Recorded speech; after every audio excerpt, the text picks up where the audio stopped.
République, qu'on leur donne les outils qu'il faut pour réussir. De lutter contre une espèce d'ambiance délétère. Je suis professeur de radiologie à l'université Johns Hopkins. Mesdames, Messieurs, bonsoir. Bienvenue à vous dans ce nouveau numéro de Diasporama qui abordera avec beaucoup d'intérêt les questions et les thématiques liées à l'histoire de l'immigration algérienne, particulièrement les communautés algériennes qui se trouvent en Moyen-Orient et aussi en Nouvelle-Calédonie. Pour en parler, nous avons invité ce soir Madame Naïma Yahi, qui est chercheure associée à l'unité recherche migration à l'université Nice-Sophia Antipolis. Nous avons parmi nous également un confrère, un réalisateur également. Il s'agit de Monsieur Tahar Houchi, qui a réalisé le film intitulé Salah le Kabyle de Palestine. Il est aussi responsable au niveau du festival du film oriental à Genève. Et parmi nous également Monsieur Hassan Ben Aman, qui est directeur écrivain aussi, mais directeur des éditions Dar al-Umma. Madame, messieurs, bonsoir à vous, bienvenue à vous, merci d'avoir accepté notre invitation. Alors, Monsieur Houchi, je vais commencer par vous. Alors, vous avez donc réalisé ce film intitulé Salah le Kabyle de Palestine. Alors, avant d'achever ce film, on a vu un petit peu, on a relevé que vous avez abordé ce contexte historique quant à la déportation des Algériens particulièrement originaires de Kabylie vers la Palestine, n'est-ce pas? Tout à fait, oui. Pour commencer, il faut bien commencer par le commencement. Donc, pour comprendre les raisons de cette migration des Algériens en général, c'est vrai que moi, je me suis intéressé beaucoup plus au Kabyle. Pourquoi? Parce que cette particularité de retrouver des personnes parties il y a un siècle et demi et qui continuent à parler kabyle. Ça, c'est très original. Premièrement. Deuxièmement, il est inconnu comme sujet. Même Google ne donne aucune information. Donc, c'est vrai aussi quand on parle de la révolution algérienne, on nous parle beaucoup de ces 7 ans de guerre, etc. Mais au-delà de 1920, on ne connaît pas beaucoup de choses. Et tout ce qui a été écrit par des soldats français. Et donc, en tout cas, on retient que c'est une période extrêmement violente. L'armée française n'a pas été tendre. Il y a un général Bousky qui a brûlé plus de 300 villages dans sa campagne, dont 30 en un jour. Je vous laisse imaginer la peur ou le danger qui pesait sur ces gens. Oui. En 71, il y a le procès de Constantine, où, suite à la révolte d'El-Mokrani, beaucoup sont déportés en Calédonie avec emprisonnement sur place, d'autres déportés en Calédonie avec liberté de circuler dans l'île, et certains ont carrément fui vers le Cham, un départ relativement volontaire. C'est pas volontaire bien sûr, mais en croyant... Contre gré en fait, voilà, malgré contre gré. Ils se sont installés, à l'époque c'était le Cham, mais avec l'accord de Sykes-Picot, on a départagé la Palestine, la Jordanie. La plupart aujourd'hui sont au nord de la Palestine, ce qu'on appelle la Galilée. On décompte plus de 12 villages jusqu'en 1948. Le plus célèbre et le plus peuplé s'appelle le Dishoum. Les Algériens le connaissent très bien et maintenant est devenu malheureusement une colonie touristique sioniste. Alors là, on revient justement au titre du film Salah le Kabyle de Palestine. Alors Salah, est-ce que c'est réellement un personnage que vous avez rencontré ou c'est juste un personnage qui va représenter cette communauté algérienne qui se trouve en Palestine et au Liban particulièrement? Alors, dans un premier temps, moi je suis parti à Beyrouth et puis j'ai entendu parler de Salah.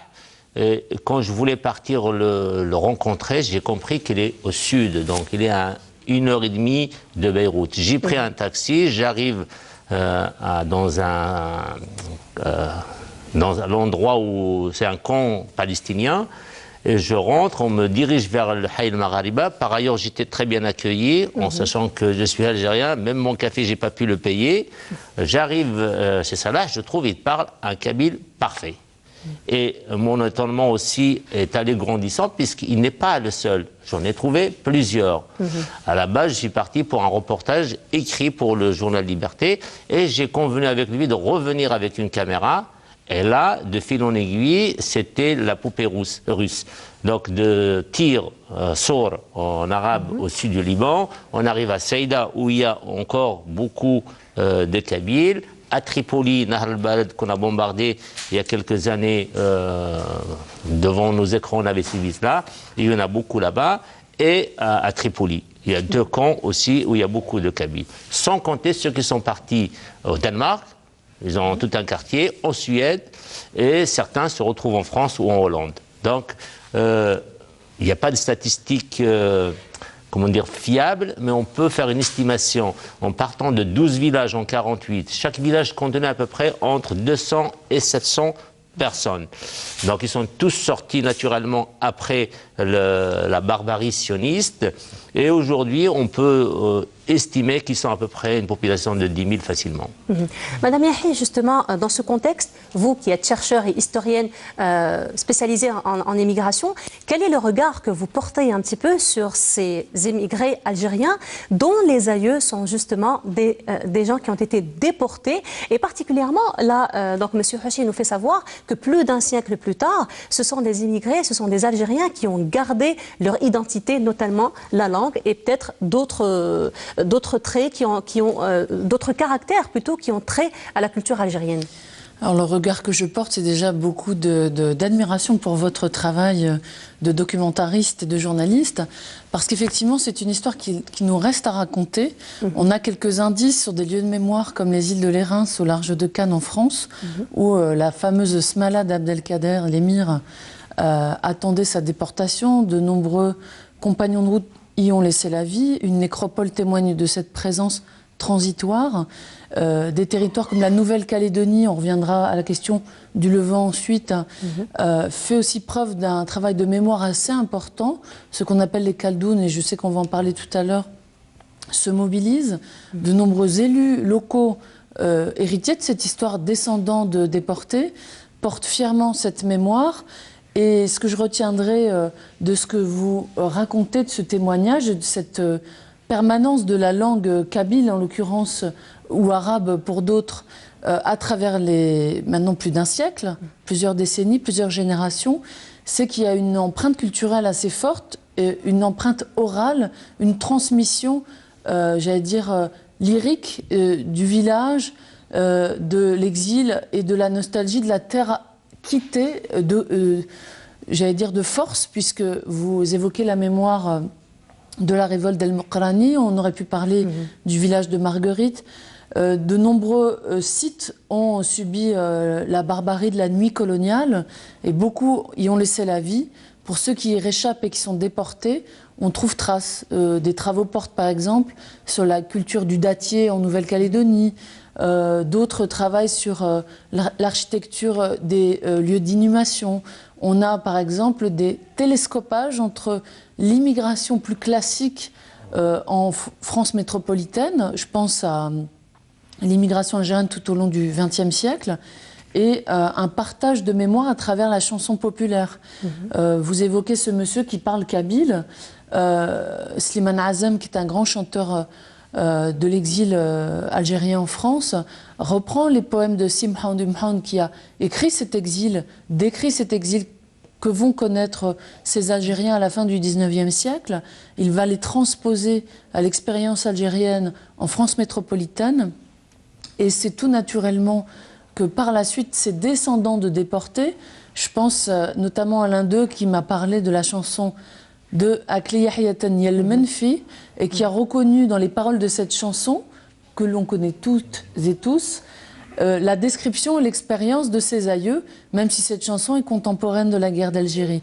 Donc vous voyez, une recherche de témoignage, de partage de douleur de l'arrachement à la terre natale, dans un contexte de colonisation qui malheureusement va se perpétuer pour ceux qui auront élu domicile en Palestine. Et c'est ce qui est presque un bégaiement de l'histoire, mais la récurrence dans votre témoignage et dans les éléments historiques qu'on peut mobiliser, c'est qu'ils transportent avec eux cette empreinte, cette mémoire, cette tradition orale qui fait de, où qu'ils soient, encore des Algériens. Voilà. Alors on revient donc à ce film, justement, qui marque bien ce que vous venez de développer. Alors c'est donc, on l'a dit, Salah le Kabyle de Palestine. Alors parlez-nous un petit peu de ce film, les conditions de tournage, sa durée, avant de voir justement un extrait, parce que nous avons un petit extrait. Oui, bien sûr. Donc quand j'ai eu l'accord de Salah pour tourner, je ne suis pas parti spécialement pour le film. Je suis parti dans le cadre de mon travail aussi comme directeur de festival. Ça me permettait de rentrer une caméra sans qu'on me contrôle. Et puis quand je suis rentré dans la filière kabyle, je passais d'une main à une autre et j'ai pas eu beaucoup de contrôle. Je faisais attention, on tourne avec une caméra 5D petite qui ressemble à un appareil à photo. On faisait attention et donc on avait tourné sans qu'on attire l'attention des autorités par exemple. Et nous avons traversé le Liban en long en large, on n'avait pas eu de problème. Le seul problème qui revient, ce sont ces gens-là qui, selon leurs témoignages, ils étaient recensés par l'ambassade d'Algérie et des écrits aussi témoignent que M. Rosali Mahri était l'intermédiaire avec le FLN parce qu'ils ont contribué à la révolution algérienne. On me raconte l'indépendance, on me rapporte leur joie de voir le film Gamila l'Algérien de Youssef Chahine. Donc, on me parlait aussi de Sabra Chatila. Beaucoup ont été tués et ceux qui étaient sauvés, c'est parce qu'ils ont pu se réfugier dans l'ambassade d'Algérie qui était proche du camp. Leur souci aujourd'hui, c'est qu'ils se retrouvent au Liban, ils n'ont pas de papier. Ils ne peuvent pas exercer de travail, mis à part quelques fonctions libérales, et ils luttent pour que l'Algérie leur donne leurs papiers d'Algériens. Certains même ont des passeports, des extraits de naissance. C'est vrai, d'une guerre à une autre, il est très difficile de garder des documents, mais ils gardent espoir qu'un jour, ils puissent revenir en Algérie, pas pour élire domicile ou avoir des biens, mais surtout pour, quelque part, réaliser le rêve de leurs ancêtres. Après leur départ, c'est bien dans la tête un départ, d'ailleurs un retour, bien la même chose qu'on retrouve pour la nouvelle immigration qui sont partis en France. On est parti avec une valise, mais presque toujours prête pour revenir. Mais sinon, quelle est la durée du film? C'est à 26 minutes et on continue à travailler sur un long métrage parce qu'il y a beaucoup de matière. Et ça prend du temps pour défricher tout ça parce que c'est un terrain extrêmement vierge. Exactement. Alors là, je vous invite donc de découvrir un extrait du film Salah le Kabyle de Palestine et on se retrouve juste après. اهلا وسهلا الزول حماية شكا يا زلمه شكا كيف صح ذا فلسطيني ذا جزائري ذا قبايلي يلول ذي الدايشوم يوثن تدارثن القبايل ذي فلسطين يتمسلي ثا قبايليث غسكن لجدودي سجان ثمورث النسن ثمورث القبايل وغارن 130 يسقوا سنايا ثاديانتيس اكو ذاتين الجيرانيس تعبان وغارن القرن ذو وزقن نترولا ذو هاني ذو منو ثذيان تاقي تسكان ذي غن ثواغيث يوميران ثذولي أكن ولاش وين راتي السينا. اسمي وكني الصالح أحمد سعد الدريس العمري وليد 1945 ديشوم قضاء صفد الأصل ان جدي باب سمبابا سيد زايد اسارو ياقي تجميل تاع عمي صالح ذوذي لنا من التا اسارو ياقي ذينيين غفو غرن القرن غف البطل غف ثير رقزان القبايل تطفنسن ذي تجديث اكو تللي كان يلمسنا عمي ذينا يعني خويا سمبابا يعني ذينا يبين الجنسيه وذينا عثمان المولود ذي غير مولا ذا الجزائري فلسطيني حاليا بس هيك يعني باقي لقب نكني فافا لكو ذيما لان حرصن دقو خام انه تمسلاينا راهي تعرف كنا نفقى نسن ولا جيني العالم سنتدت ذا الجزائري ذا قبيلي سي هداف ياسميس عطوش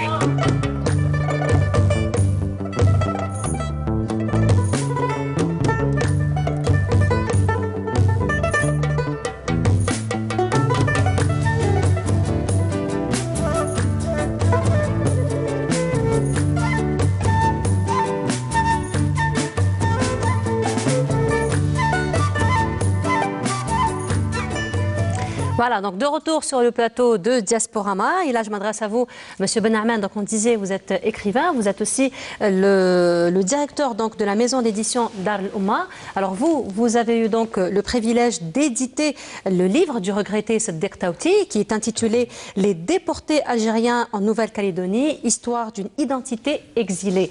Alors, tout d'abord, racontez-nous un petit peu dans quelles conditions et comment vous avez rencontré le feu Taouti, mais aussi quelles ont été vos premières impressions face à ce manuscrit que vous avez édité. À vrai dire, avec beaucoup de joie et avec beaucoup de curiosité que j'ai rencontré Marhoum Seddiq Taouti. Donc il faut revenir un tout petit peu dans l'histoire, vers les années 75. Donc en 75, donc M. Taouti a été délégué représentant de l'Algérie à la Banque islamique du développement en Arabie Saoudite. Et donc par son travail, donc toutes les minorités musulmanes qui se trouvent en Asie, donc il s'occupait plus ou moins d'aller faire ce voyage, essayer de renouer les contacts avec ces groupuscules ou ces groupes. Et dans son voyage, donc il passe par la Malaisie, il part en Australie, et c'est là qu'il entend parler de ces Algériens qui sont en Nouvelle-Calédonie. Donc il s'intéresse à eux, et en 80, il fait son premier voyage vers ce pays, et là il va faire à peu près votre rencontre avec Salah, et donc il va rencontrer des gens qui sont quand même qui sont caldoches, donc qui ont gardé ce devoir de mémoire, ces traditions, et là si vous me permettez, je vous lirai juste dans son remerciement, parce que il commence par son ouvrage. Quand il parle de son ouvrage, il va dédier son ouvrage à 3 personnages. Donc il dira, je dédie cet ouvrage à l'Arbi François, qui est né en 1905, et l'Arbi dit, non, je ne suis pas François, je suis l'Arbi Missoum Belhadj, celui-là est natif de Chlef. Aussi à Chikha, fille de Rabah Ben Issa, née en 1907, donc fille de déportés.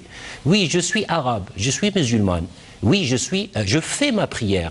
Alors il lui pose la question, comment? Et elle dit tout simplement, avant de me coucher, je récite la shahada.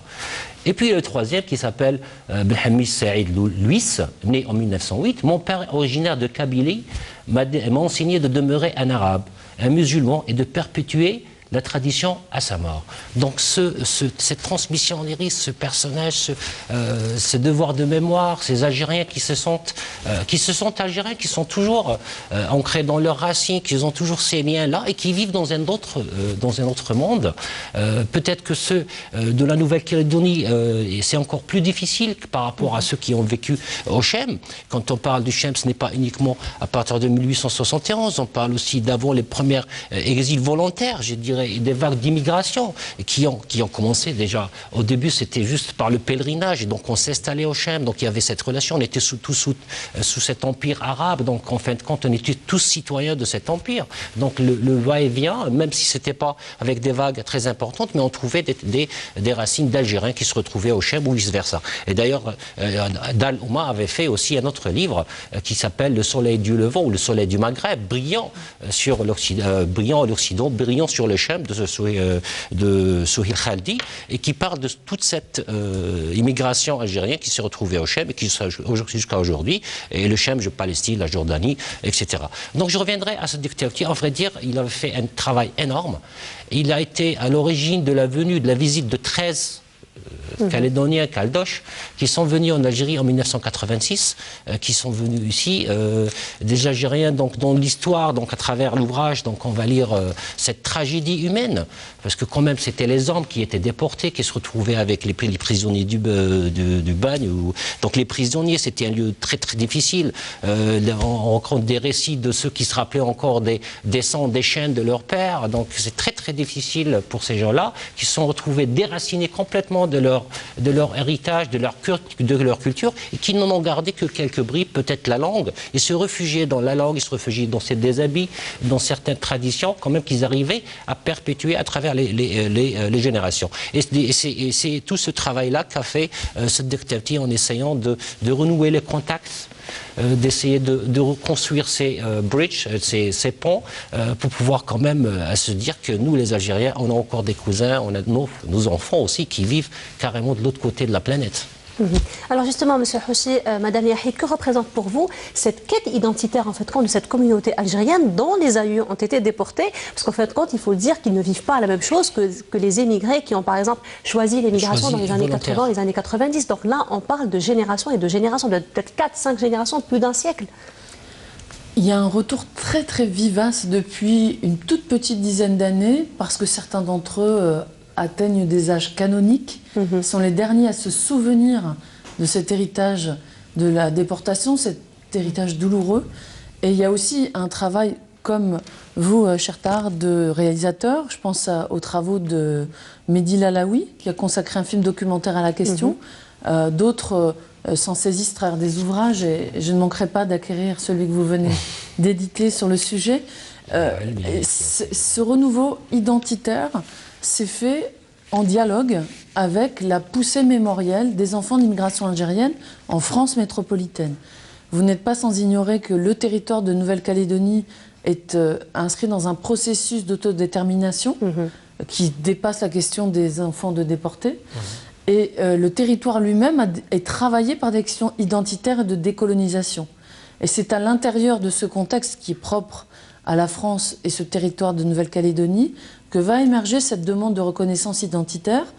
Et cette demande va revisiter la démarche propre des enfants d'immigrés algériens en France métropolitaine qui comprennent, qui ne pourront pas saisir l'histoire de l'immigration en France sans prendre dans leur narration, dans leur récit, en compte le sort particulièrement douloureux des déportés. Et c'est cette rencontre féconde entre des militants, des intellectuels de la cause immigrée et ces descendants de déportés qui se rejoignent et écrivent cette histoire des vaincus. Parce que c'est une histoire de vaincus, en tout cas à cette époque de la déportation, mais qui nourrira des révoltes qui donneront bien sûr naissance, et vous l'avez dit, à la révolution algérienne et à ce débouché merveilleux que la décolonisation.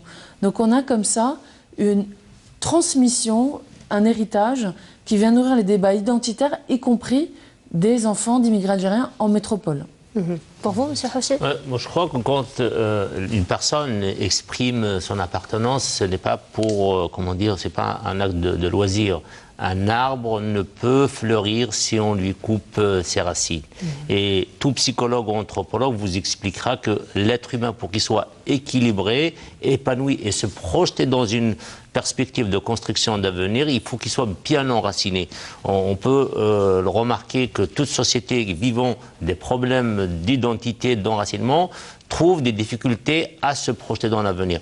Ce sont des gens qui sont coupés violemment, subitement de leurs racines. Et ils vont porter ce déséquilibre et ils essaieront au fil du temps de permettre aux nouvelles générations de retrouver cet équilibre.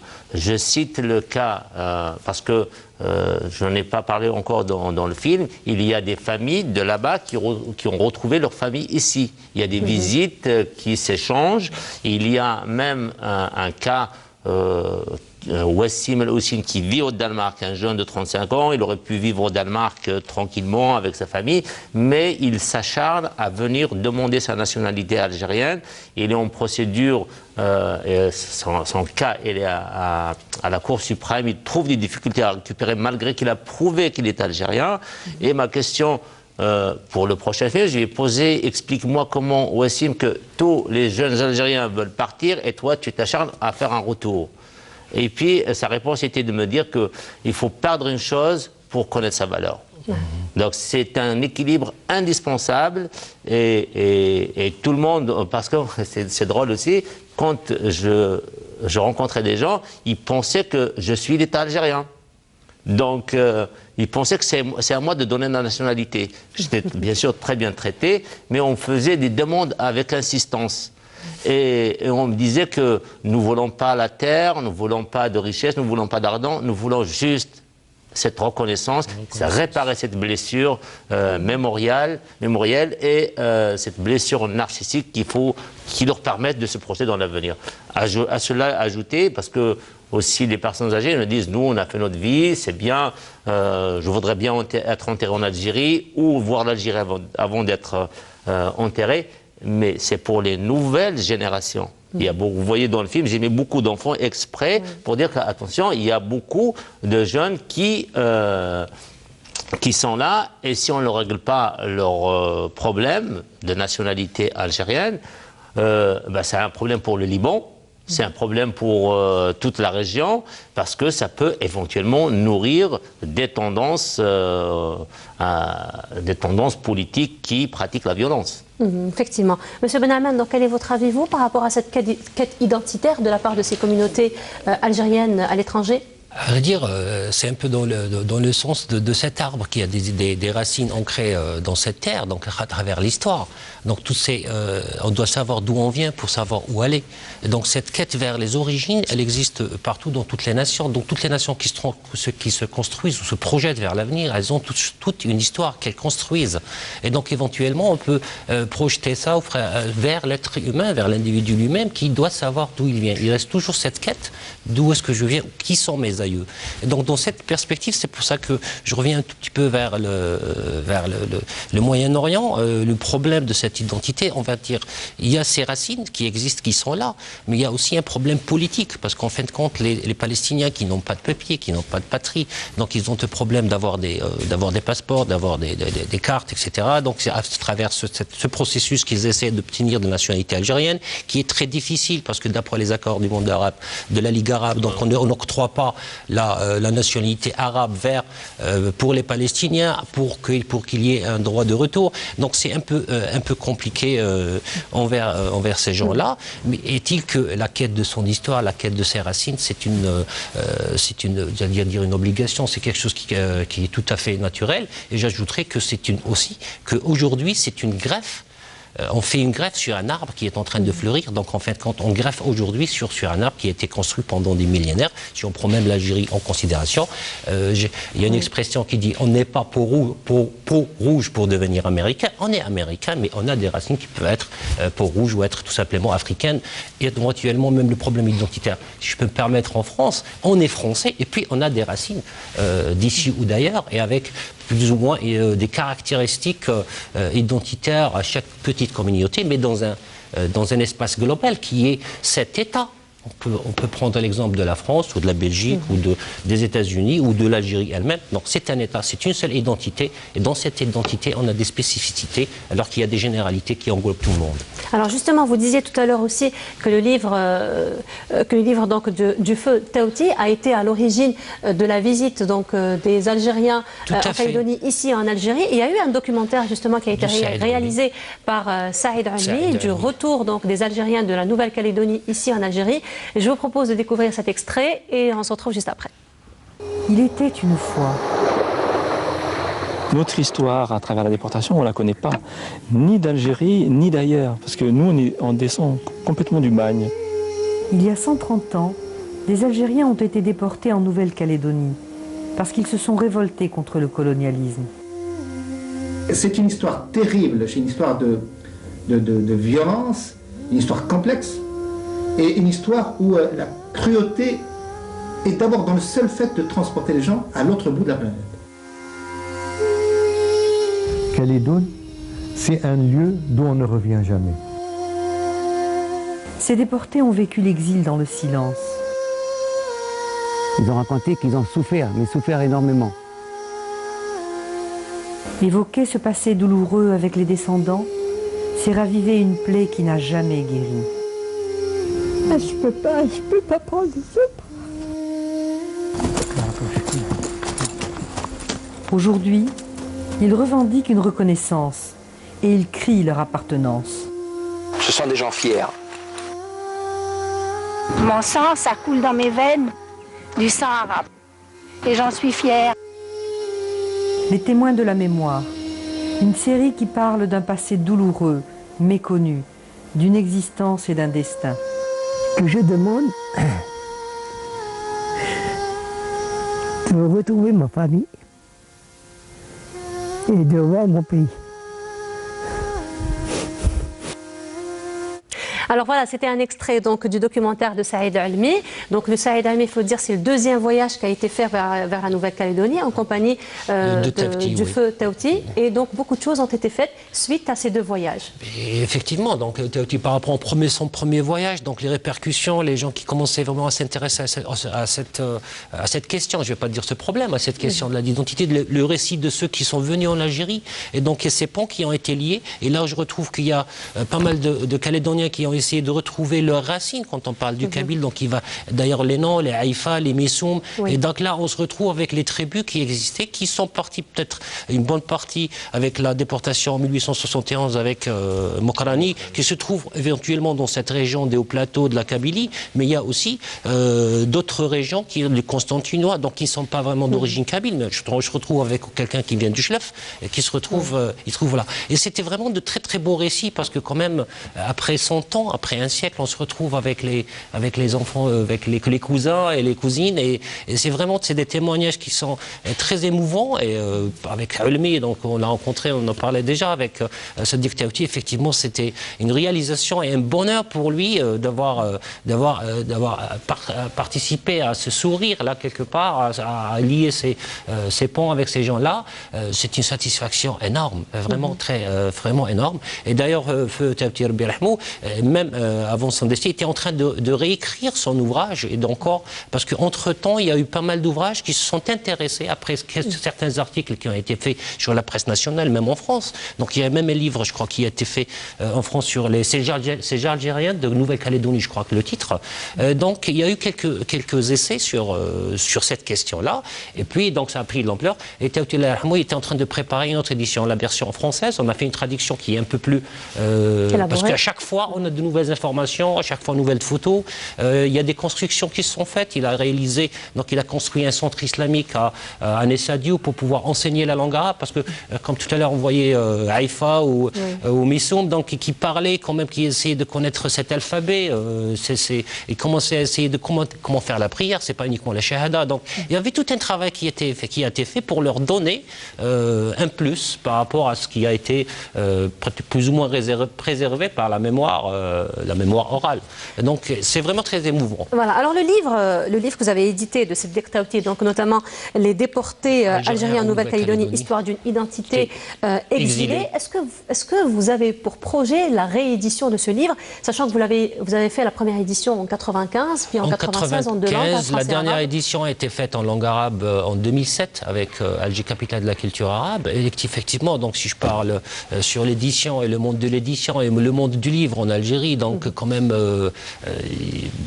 le projet existe, elle est là. J'étais avec Mustapha, le fils de M. Taouti, donc on a essayé de faire une réédition, plutôt moins aussi réécrire le livre à travers les travaux qui ont été laissés par Sadiq Taouti. Donc, mais c'est un travail qui est actuellement toujours en train d'être fait. Et puis ça reste toujours un projet parce que effectivement, pour éditer un livre, il ne suffit pas d'aimer un livre et de savoir et d'aimer le contenu d'un livre. Il y a aussi un côté économique, si je peux me permettre de le dire, et dans un environnement où en Algérie, où actuellement le livre souffre. Et ce n'est pas uniquement la mémoire qui souffre, c'est le livre aussi qui souffre. Oui, porteur de la mémoire en fait. Est-ce qu'il y aurait peut-être un projet d'un livre sur Sadiq Taouti, pourquoi pas? Effectivement, Sadiq Taouti, c'est le Christophe Colomb. Il y a eu Al-Rouat, là où il est natif, là où il est décédé. Donc il y a eu tout un travail pour... c'est notre Christophe Colomb. Parce que Sadiq Taouti, on discutait avec lui, je m'amusais. Alors il me disait, moi j'ai fait les tours de la Terre dans les deux sens. Donc il est parti vers les États-Unis, il est revenu de l'autre côté. Comme il est parti vers l'Australie, il est revenu de l'autre côté. Donc il faut voir, c'est quelqu'un qui a énormément voyagé.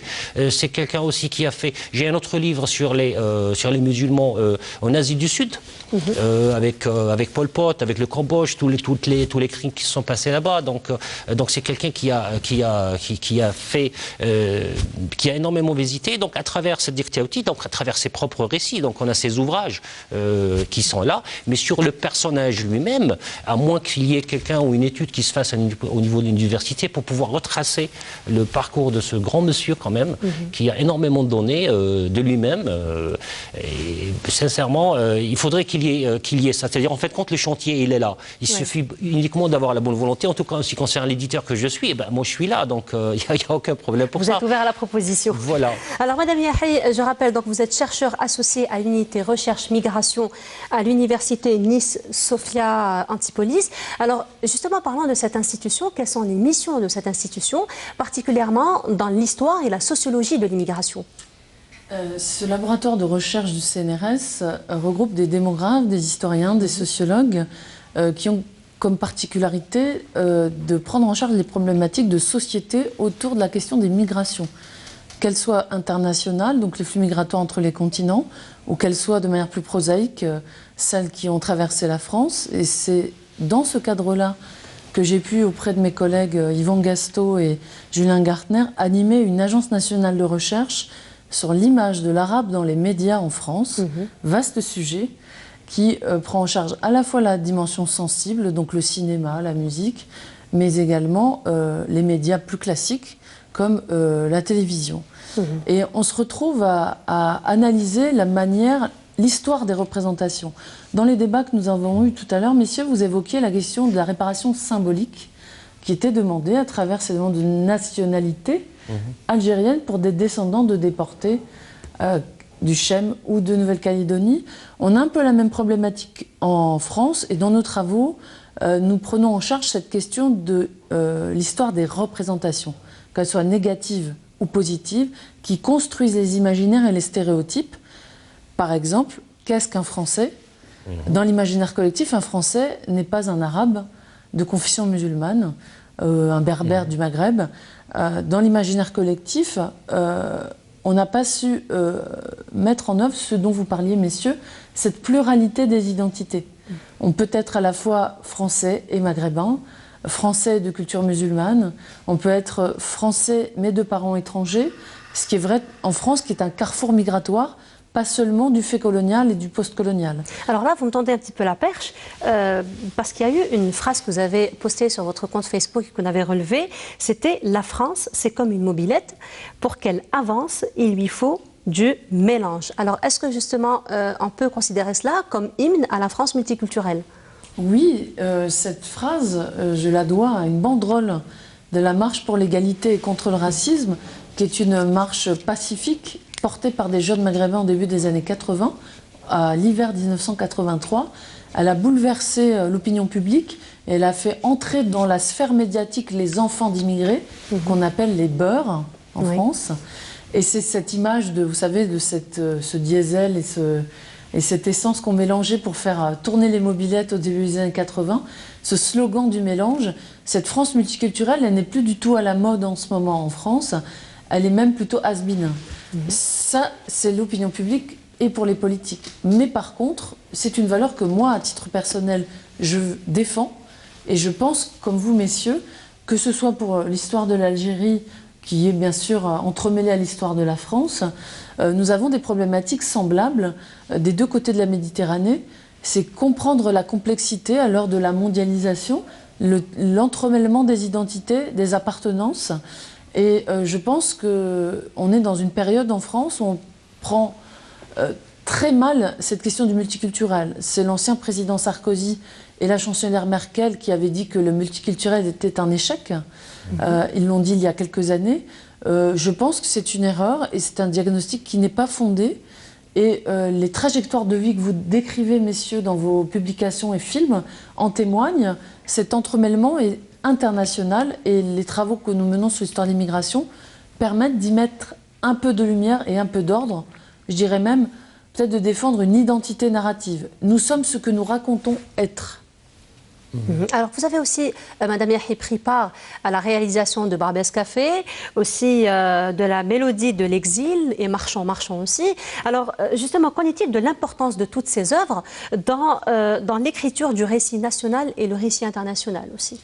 Alors vous soulevez le bon mot, c'est celui du récit national. On dit même en France du roman national. Parce que il ne s'agirait pas de dire que c'est une fable, mais presque.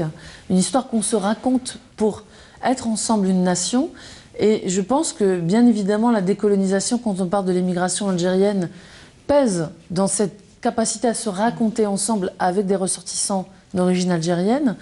Mon travail, à travers mes publications, les œuvres auxquelles je participe, c'est d'entrer de gré ou de force dans cette mémoire collective et d'ajouter à la photo de famille la silhouette de nos aïeux algériens, puisque j'ai la chance d'être enfant d'immigrés algériens, et de dire qu'en France, dans l'histoire de France, dans la mémoire collective française, il y a aussi mes aïeux, il y a aussi de nombreux immigrés venus du monde entier qui ont participé à faire ce que la France est aujourd'hui.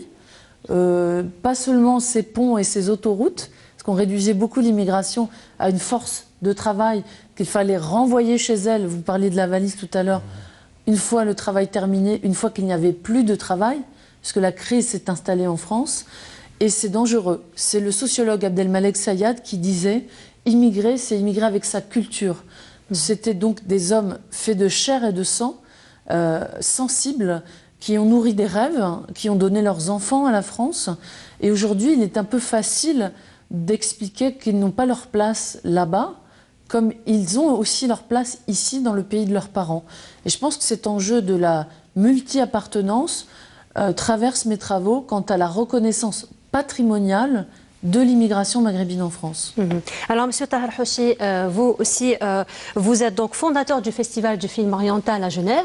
Alors, parlez-nous un peu de la participation algérienne à ce festival. Dans un premier temps, je me permets juste de dire aussi que finalement, moi aussi, je suis un immigré. Ça fait pas longtemps que je suis parti, donc la toute récente migration des années 2000 et après. Donc quand j'arrive en Suisse, justement, on nous parle justement de politique d'intégration. Il faut nous intégrer, mais sans pour autant qu'on sache comment on peut jeter à la poubelle 30 ans de structure mentale et culturelle pour en adopter une autre. C'est greffer, et quand on greffe, on n'est pas sûr que ça réussisse. Et le projet, justement, de faire un festival du film oriental de Genève est de prêcher un nouveau concept qui est celui d'intégration sans désintégration. Donc, nous avons aussi un apport qui va alimenter le milieu, la culture dans laquelle nous allons baigner, ou nous allons intégrer. Et chaque année, ça fait 14 ans, on ramène des films d'Orient, des films plus des films d'auteurs, des réalisateurs qui posent un diagnostic sur une société, menent une réflexion. Chaque année, il y a des Algériens, des Marocains, des Syriens, on aborde des questions politiques, sociales, et ça permettait à la nouvelle génération, justement, des jeunes, de venir voir et de dire que, il y a des gens qui le ressemblent, qui ont un projet qui s'impose sur la scène publique, donc moi je peux faire autant ou peut-être mieux. Sinon, il y a ce qu'on appelle, on leur apprend l'impuissance apprise. C'est-à-dire que vous ne pouvez pas faire quoi que vous arrivez parce que vous êtes étranger. Et la culture de l'immigré au début, celle de la culture de ne pas faire de vagues, de l'invisibilité, aidant a fait qu'on a mis du temps pour qu'il y ait une marche en 68 pour dire nous pouvons exister sur la scène publique. On a eu des écrivains, des réalisateurs, des artistes. Donc ça devient tout est possible, et même justement un cinéma Nazam qui n'était pas reconnu en dehors de la communauté est devenu, grâce à la nouvelle génération, un groupe comme Debza qui reprend ses chansons, le rend visible, ou Dahman Harachi aussi qui était une icône dans les milieux communautaires mais inconnu ou déconsidéré avec Rachid Tahar, donc il devient encore plus alimente l'imaginaire, et la nouvelle génération encore, la toute récente avec Khaled et tout, et on peut dire qu'on atteint un niveau où on peut vraiment faire démarrer la mobilette. Alors justement, là on parlait tout à l'heure des projets et des réalisations auxquelles vous avez participé, notamment Barbès Café. Là on vous propose donc de découvrir un extrait de cet événement et on se retrouve juste après. Bonsoir, bienvenue au Café Barbès. Je suis la patronne, je m'appelle Lucette. La première fois que j'ai entendu parler du couscous, c'était grâce à Mouloud. Ah, Mouloud. Et lui, tu l'as rencontré comment? Mouloud, je l'ai rencontré au bal de Château-Rouge. Il était ouvrier la semaine, roi des guinguettes le samedi soir.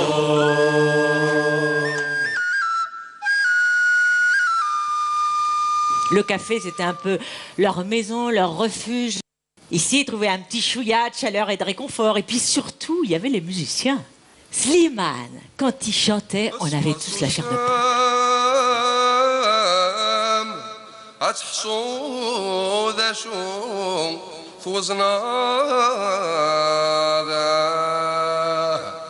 Il m'a invité à danser et on ne s'est plus quitté. Et c'est ensemble que nous avons ouvert le café Barbès. Musique!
Parlait souvent, avec des étoiles plein les yeux et des fois des sanglots étouffés dans la voix. Algérie, mon beau pays, et je t'aimerai jusqu'à la mort. Jamais je ne t'oublierai, quel que soit mon triste soir. C'est pas seulement ma voix qui chante, c'est l'autre voix, une foule de voix. Voix d'aujourd'hui ou d'autrefois, les voix marrantes, ensoleillées, émerveillées, désespérées. Voix souriantes et affolées, voix déchirantes et brisées, folles de douleur et de gaieté. C'est la voix d'un chagrin tout neuf, la voix d'un amour mort ou vif, la voix d'un pauvre fugitif, la voix d'un noyé qui fait plouf. C'est la voix d'une enfant qu'on gifle, c'est la voix d'un moineau craintif, la voix d'un oiseau mort de froid sur le pavé de la rue de la Joie.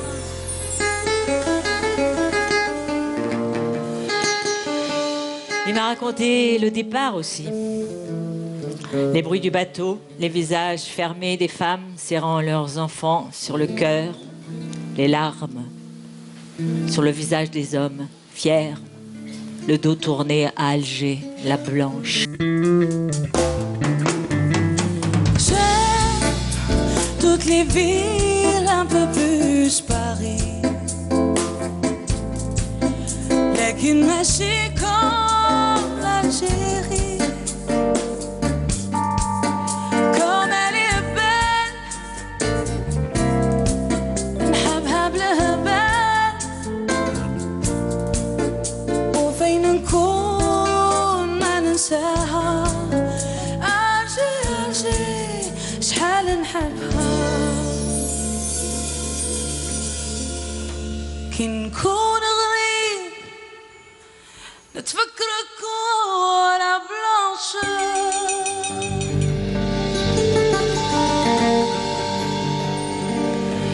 وقلبي plein de tristesse ما ينساك en revanche.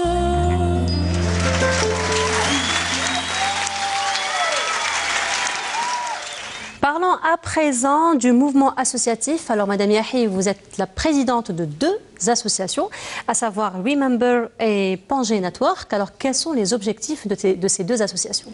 Alors les deux associations sont complémentaires puisqu'elles visent à faire la promotion de l'histoire de l'immigration en France, de lutter contre les discriminations et enfin de promouvoir la diversité culturelle.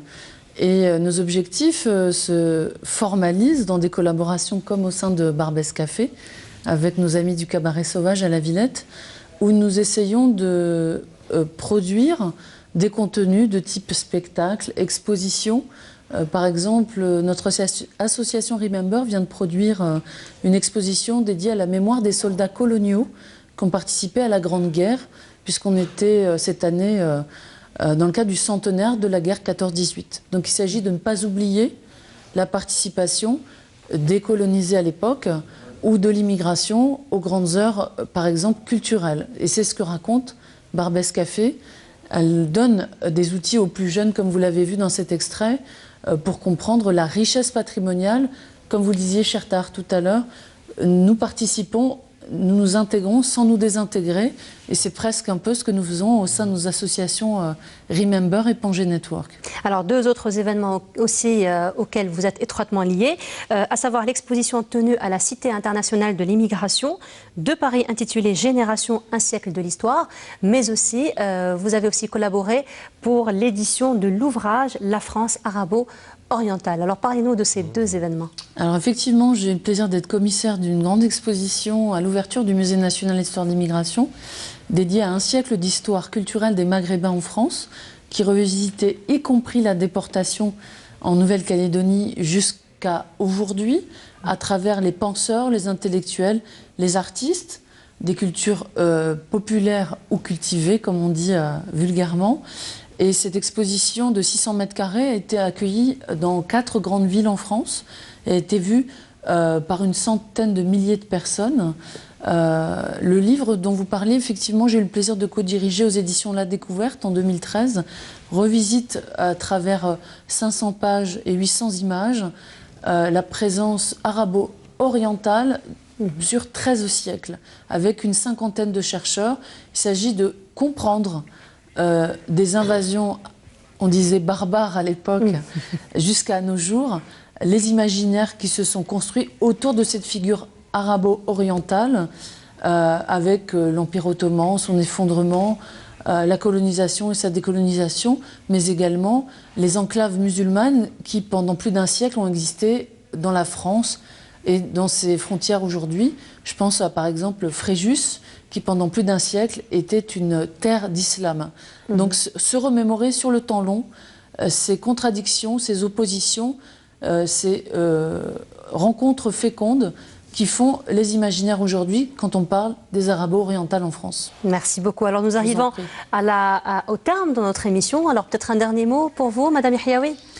Écoutez, le dernier mot, c'est simplement dire que des deux côtés de la Méditerranée, nous avons intérêt, et j'en suis ravie, à revisiter l'histoire des Algériens et leurs exils sur les terres aussi diverses. Donc j'ai hâte de découvrir cet ouvrage et je vous remercie pour cette invitation. Merci beaucoup. Monsieur Tahar, je profite juste pour parler de notre projet qui est le Festival du film Amazigh au Canada. C'est pas pour en faire de la publicité, mais c'est surtout un prolongement de la réflexion. Parce que le Canada est un pays qui gère d'une manière intelligente les composantes de sa société, qui sont diverses. C'est un pays qui accueille beaucoup d'immigrés et ils ont cette intelligence de reconnaître les droits des minorités, y compris ce que j'appelle des natifs. Donc, on ne les appelle pas des aborigènes, mais c'est des nations premières.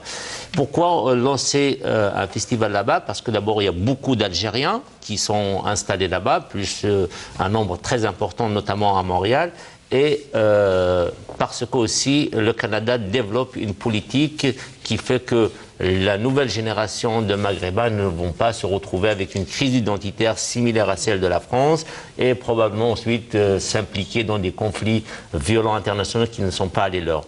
Donc je vous remercie naturellement pour cette invitation et je souhaite que ces personnes algériennes, soit déportées au départ volontaire, ne retrouvent pas de problème pour rentrer librement dans leur pays. Merci. Monsieur Benhamen, dernier mot pour vous? J'espère aussi qu'ils n'auront pas ces problèmes-là. À vrai dire, si je peux me rejoindre à ce que vous disiez tout à l'heure, donc moi je suis parti de l'idée de la généralité, des généralités culturelles et des spécificités culturelles. Une nation est bâtie sur les généralités qui englobent tout le monde, c'est un ensemble, c'est la théorie des ensembles. Un grand ensemble, c'est une relation entre les différents éléments qui sont englobés dans cet ensemble. Et à partir de ce grand ensemble, on peut faire des petits ensembles et ont des spécificités. À ce moment-là, on parlera de ces enclaves ou de ces minorités qui ont des traditions, qui ont des racines, qui pourraient être diverses. Et là, on pourrait rejoindre la diversité culturelle dans une culture globale qui est la nation. Merci beaucoup. Alors, un livre, une histoire, c'est la note avec laquelle on clôture notre émission comme à l'accoutumée. Et aujourd'hui, nous vous proposons de découvrir un livre Nanterre en guerre d'Algérie, chronique du bidonville de 1959 à 1962 de la militante algérienne Monique Hervaux qui, justement, elle a obtenu dernièrement sa nationalité algérienne et nous remercions justement M. Cherif Chorfi qui a beaucoup œuvré, qui lui-même déjà figure du mouvement associatif dans la région parisienne, particulièrement à la ville de Colombes, qui a beaucoup contribué justement pour que la militante Monique Hervaux puisse avoir sa nationalité algérienne. Alors ce livre justement s'indigne des conditions de vie inhumaines donc dans lesquelles vivaient les Algériens à Nanterre et donc tout ce qu'on disait tout à l'heure par rapport à l'attachement, par rapport à l'enracinement, donc c'est ce que Monique Hervaux met en valeur à travers ce livre. Voilà donc pour un livre, une histoire de ce soir. Alors je rappelle, nous avons reçu ce soir Madame Naïma Yahi qui est chercheure associée à l'unité recherche migration université Nice Sophia Antipolis. Nous avons eu parmi nous également Monsieur Tahar Houssi qui est déjà confrère, collègue, journaliste et réalisateur qui a donc réalisé le film Salah le Kabyle de Palestine. Était parmi nous également Monsieur Houssem Benhamen qui est lui-même écrivain et directeur des éditions El Omma. Voilà, donc nous arrivons au terme de notre émission. Si vous voulez revoir cette émission, vous pourriez la trouver sur notre chaîne YouTube, comme vous pourriez aussi la retrouver sur notre page Facebook. Nous sommes toujours en attente de vos vidéos et de vos partages afin qu'on puisse les partager à travers notre émission. Je vous remercie de nous avoir suivis. Je vous dis excellente soirée en compagnie des programmes de Canal Algérie. Je vous retrouverai avec grand plaisir dans 15 jours.